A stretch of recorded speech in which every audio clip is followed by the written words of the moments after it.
अस्सलामु अलैकुम। हज़रत उस्मान रज़ी अल्लाह तआला अन्हु का मुख्तसर तारुफ।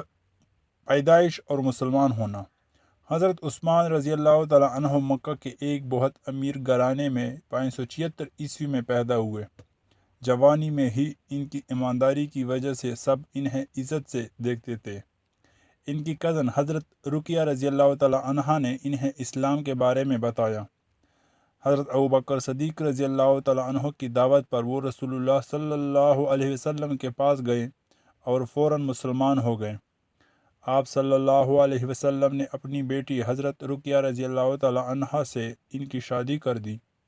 बाद में जब हज़रत रुकिया रज़ी अल्लाह तआला अन्हा का इंतकाल हुआ तो आप सल्लल्लाहु अलैहि वसल्लम ने अपनी दूसरी बेटी हज़रत उम्मे कुलसूम रज़ी अल्लाह तआला अन्हा से इनकी शादी कर दी।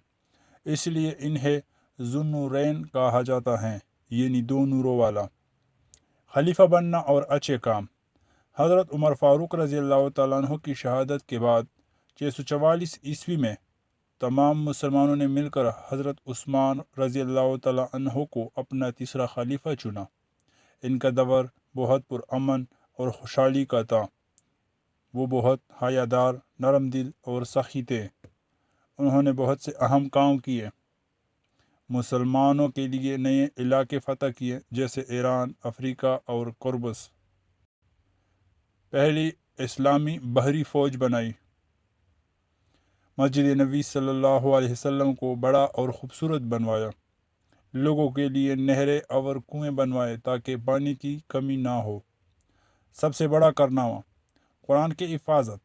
हज़रत उस्मान रज़ी अल्लाह तआला अन्हु का सबसे बड़ा कारनामा कुरान मजीद को एक किताब की शक्ल देना था। इस वक्त कुरान मुख्तलिफ लहजों में पढ़ा जाता था। इख्तिलाफ ख़त्म करने के लिए उन्होंने हज़रत ज़ैद बिन साबित रज़ी अल्लाह तआला अन्हु की निगरानी में कुरान को एक मुस्नद नुस्खे में लिखवाया। फिर इसकी कापियाँ बनाकर इस्लामी दुनिया के हर बड़े शहर में भिजवाएँ।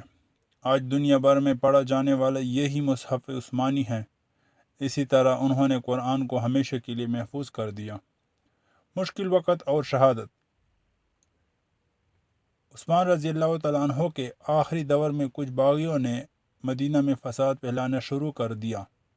हज़रत उस्मान रज़ी अल्लाह तआला अन्हु मुसलमानों का खून बहाना नहीं चाहते थे, इसलिए उन्होंने लड़ने से मना कर दिया। बागियों ने इनके घर का मुआसरा कर लिया। हज़रत उस्मान रज़ी अल्लाह तआला अन्हु घर में कुरान पढ़ रहे थे कि 18 ज़िलहिज्जा 35 हिजरी 656 ईस्वी को बागियों ने इन पर हमला कर दिया। 82 साल की उम्र में इन्हें शहीद कर दिया गया। जब उस्मान रज़ी अल्लाह तआला अन्हु का खून गिर रहा था, वो कुरान की तिलावत पढ़ रहे थे। इनका खून इसी कुरान पर गिरा गया जिसकी हिफाजत उन्होंने की थी। पैगाम और विरसा। हज़रत उस्मान गनी रज़ी अल्लाह तआला अन्हु की शहादत पूरी उम्मत के लिए बहुत बड़ा सदमा था।